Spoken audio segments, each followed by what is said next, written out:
जय हिंद साथियों, आप सब कैसे हैं दोस्तों।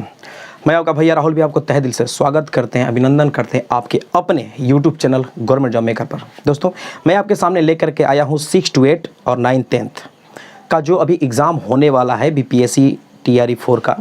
ठीक है, तो प्लीज़ वीडियो के एकदम अंत तक बने रहिएगा, क्योंकि बहुत ही इंपॉर्टेंट क्वेश्चंस मैं लेकर के आया हूं जिसका मतलब कि आपके एग्ज़ाम में 100% आने की उम्मीद है। दोस्तों यदि आप नए हैं तो प्लीज़ वीडियो को सब्सक्राइब जरूर कर लीजिएगा, बेल आइकन को ऑन कीजिएगा, ताकि हम जो भी वीडियो डालेंगे आप तक नोटिफिकेशन आएगा। और हाँ, अपने भाई के पास, बहनों के पास, जो भी अभी एग्ज़ाम देने वाले हैं, आपके दोस्त लोग हैं, उनके पास भरपूर मात्रा में वीडियो को शेयर कीजिएगा, लाइक कीजिएगा और एक प्यार भरा कमेंट कीजिएगा। आइए देखते हैं पहला सवाल दिया है कि प्रथम 5 गिनती की संख्याओं के घनों का औसत क्या होगा। यहाँ पर देखिएगा ध्यान से, प्रथम 5 दिया है और फिर पूछा है कि इसका औसत भी पूछा है और घन में क्या होता है।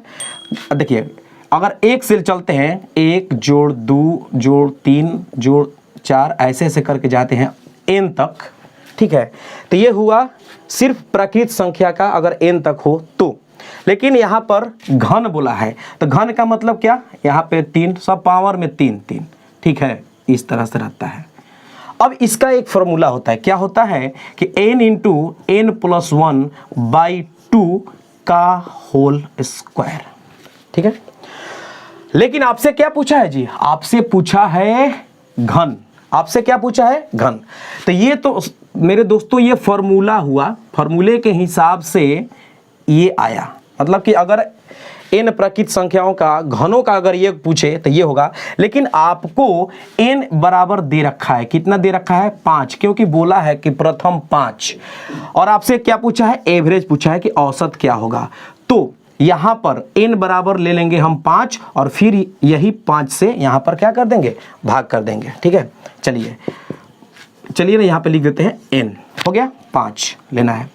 अब देखिए यहाँ पे 5 बैठाएंगे तो क्या हो जाएगा, 5 और 5 और 1 6 बट्टे में 2 का स्क्वायर और बट्टे में फिर 5। ये कटेगा, देखिए कट गया, कितना आया गया 3, 5 3 15, 15 का स्क्वायर करिएगा तो क्या मिल जाएगा 225 और बट्टे में क्या है 5 है, इसको कटाइए क्या मिल जाएगा 45। किस में है, तो option C will be right answer. आते हैं अगला सवाल लेकर। देखिए दोस्तों क्वेश्चन नंबर 2 दिया है कि 2 के पावर 122 प्लस 4 के पावर 62 प्लस 8 के पावर 42 प्लस 4 के पावर 64 संख्या किससे विभाज्य है। यानी कि ये इसमें से किससे विभाज्य है। आपको क्या करना है, ध्यान से देखिएगा। सबसे पहले 2 को फॉर्म इसको कर दीजिए, तो 2 के पावर 122 तो है ही, प्लस 2 के पावर 2 करेंगे तो यहाँ पर क्या है 62 है, तो क्या हो जाएगा 124 हो जाएगा। फिर यहाँ पर देखिए 2 के पावर 3 करेंगे तो 8 हो जाएगा, 3 से इसमें गुना करेंगे तो क्या हो जाएगा 126 हो जाएगा। और फिर 2 के पावर 2 और इससे अगर करेंगे तो क्या हो जाएगा 128 हो जाएगा। ठीक है, देखिए सब नीचे क्या है 2 2 है और पावर में ये है। इसमें से क्या करेंगे कि 2 के पावर 122 को कॉमन कर लेंगे, बाहर निकाल देंगे, तो यहाँ पर क्या बचेगा 1, यहाँ पर क्या बचेगा, तो 2 के पावर 2 बचेगा यानी कि 4, यहाँ पर 2 के पावर 4 बचेगा यानी कि 16 और यहाँ पे हो जाएगा 2 के पावर 6 यानी कि 64। ठीक, अब क्या होगा, इसको जोड़िए तो यहाँ पर क्या होगा 2 के पावर ये 122 गुने इसको जोड़ेंगे तो 64 और 16 80 और ये कितना हो जाएगा 85। अब देखिए कि 85 इसमें से किसी से कट रहा है। अगर आपको इसमें भी दिक्कत है तो देखिए इसको और तोड़ दे रहे हैं, 5 गुने 17, 17 मिल गया, 17 किसी ऑप्शन में दिखाई दे रहा है, तो ऑप्शन क्या हो जाएगा बी आपका राइट आंसर हो जाएगा। इस तरह से आते हैं और अगला सवाल लेकर। देखिए दोस्तों यह है क्वेश्चन नंबर 3, बोल रहा है कि एक दुकानदार एक वस्तु पर 10% अधिक अंकित करता है। मांग में कमी के कारण वह मूल्य 10% कम कर दिया तो उसे कितने प्रतिशत का लाभ और हानि होगी। दोस्तों इस तरह के सवाल में यदि सिम प्रतिशत बढ़ाया और सिम प्रतिशत घटाया तो अक्सर उसको हानि ही होती है, ध्यान दीजिएगा। और इसको बनाने के लिए एक फॉर्मूला होता है x + y + xy/100%, यही फॉर्मूला होता है, इसमें बैठाइएगा, ध्यान दीजिएगा। बढ़ रहा है तो प्लस और घट रहा है तो माइनस, यानी कि 10 बढ़ा 10 घटा और फिर प्लस माइनस क्या हो जाएगा, माइनस ही हो जाएगा। 10 गुने 10 बट्टे में 100। ये देखिए खत्म। क्या हुआ 10 माइनस 10 और 1 क्या हो जाएगा 11 -1 आने का मतलब क्या हुआ कि उसको क्या हो रही है -1% कहने का मतलब कि उसको हानि हो रही है। किस ऑप्शन में है तो ऑप्शन क्या हो जाएगा बी आपका राइट आंसर होगा। ये तो हुई इस फॉर्मूले से। यदि आप चाहते हैं कि नहीं थोड़ा और हटके देखा जाए तो मान लीजिए कि उसका सीपी कितना है, उसका सीपी और यहाँ पे एसपी लिख दीजिए। उसका सीपी है 100%, ठीक है, और 10% उस पर अधिक अंकित किया तो क्या हो जाएगा 110। क्लियर। फिर बोल रहा है कि मांग में कमी के कारण 10% कम कर दिया, तो 10% इस पर कम किया, जो बढ़ाया था इस पर कम किया तो क्या हो जाएगा 110 का 10% क्या हो जाएगा 11 हो जाएगा। 110 का 10% क्या होगा 11 होगा। अब 110 में से 11 को माइनस कर देंगे तो कितना आ जाएगा 99 हो जाएगा। कहने का मतलब कि कितने में खरीदा था 100 में, कितना पर बेच रहा है 99 में, तो कितने रुपए की कमी हो रही है तो 1 रुपए की कमी हो रही है। 1 रुपए की कमी हो रही है यानी कि 1% की कमी हो रही है। 1 रुपया यानी कि 1%। तो इस हिसाब से भी आप बना सकते हैं या ऐसे ही बना सकते हैं। आपका बी क्या होगा राइट आंसर। आते हैं अगला सवाल का।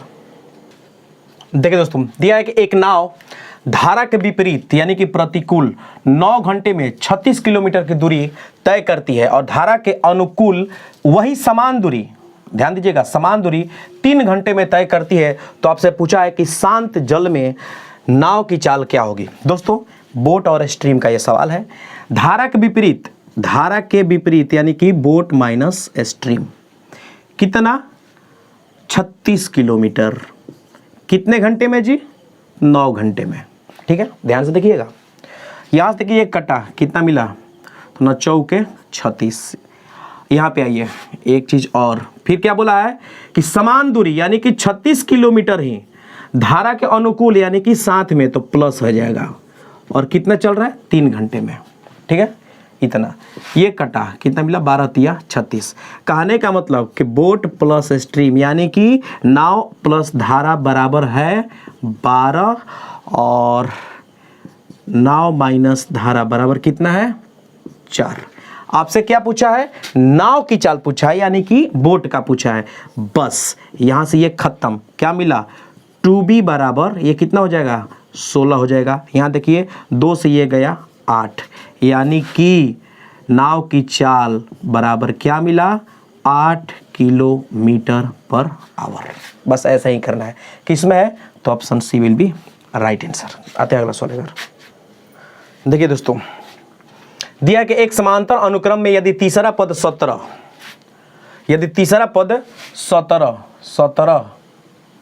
है, ठीक है, यदि तीसरा पद 17 है और 17वां पद -25 है तो कौन सा पद -1 होगा। ध्यान से देखिएगा तीसरा पद बोला है, तीसरा पद जब बोलेगा तो एक घट जाएंगे। कहने का मतलब कि a + 2d बराबर कितना दे रखा है 17। फिर 17वां पद यानी एक कम a + 16d बराबर कितना हो जाएगा -25। चलिए अब यहां से a और d का मान निकालते हैं। ये देखिए हो जाएगा माइनस, ये भी माइनस, ये हो जाएगा क्या प्लस हो जाएगा। यहां से ये खत्म। अब ये कितना हो जाएगा जी तो 16 में से 2 गया यानी कि 2 से ये गया तो -14d बराबर इसको जोड़िए तो ये हो जाएगा 42। क्या हो जाएगा 42। यहां से ये खत्म होगा तो d बराबर कितना मिल जाएगा -3 मिलेगा। ठीक है माइनस जो है ये आ जाएगा इधर। अब देखिए d बराबर -3। अब इसका मान इसमें रखते हैं तो a का मान निकल जाएगा, d का मान इसमें रखेंगे तो क्या हो जाएगा 3 दूनी 6 यानी कि -6 और ये जाएगा इधर तो a बराबर क्या हो जाएगा 7 6 13 यानी कि 23। यहां पर क्या रख दिया है -1 है यानी कि an बराबर दे रखा है कितना -1। फॉर्मूला क्या होता है कि an बराबर होता है a + n - 1 × d, an या tn। ठीक है तो -1 बराबर यहां पर क्या हो जाएगा एक जगह पे 23 प्लस n तो हमको पता नहीं है और d का मान कितना है -3 है -3। चलिए ये आ जाएगा इधर। ठीक है तो क्या हो जाएगा 23 है इधर आ गया तो माइनस में आ जाएगा, यानी कि -24 बराबर। यहाँ पर देखिए ये हो जाएगा -3n और ये माइनस माइनस प्लस क्या 3। इसको लाइए इधर और इसको ले जाइए इधर, तो 3n बराबर क्या हो जाएगा, इधर जाएगा तो 24 और 3 27। यहाँ से देखिए 3 से ये खत्म, कैबे में 9 में, यानी n बराबर क्या मिला 9। ठीक है, आपसे पूछा था ना कि कौन सा पद, तो यही हो जाएगा। n का मान कितना आया 9 आया, किस में है, तो option A will be right answer. आते हैं अगला सवाल लेकर।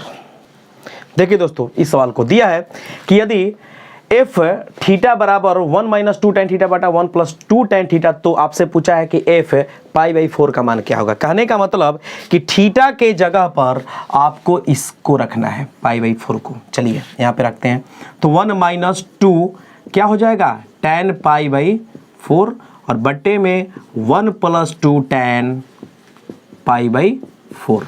अब आइए 1 - 2 tan π/4 कहने का मतलब कि यहां पर रखेंगे 180, 4 से कटाएंगे 45, यानी कि tan 45 डिग्री, और tan 45 डिग्री का मान कितना होता है 1। कितना होता है 1। बस यहां पे ये नीचे 1 + 2, फिर यहां भी वही होगा 1 हो जाएगा। 2 में 1 का मल्टीप्लाई कीजिएगा तो क्या मिलेगा 2 ही मिलेगा, 1 से इसको माइनस क्या हो जाएगा -1 हो जाएगा, और ये कितना हो जाएगा 2 1 3। कहीं दिखाई दे रहा है आपके ऑप्शन में -1/3, तो option A will be right answer होगा। तो दोस्तों वीडियो को प्लीज़ शेयर भरपूर मात्रा में कीजिएगा। तब तक राहुल भैया को दीजिए इजाज़त। थैंक यू, धन्यवाद।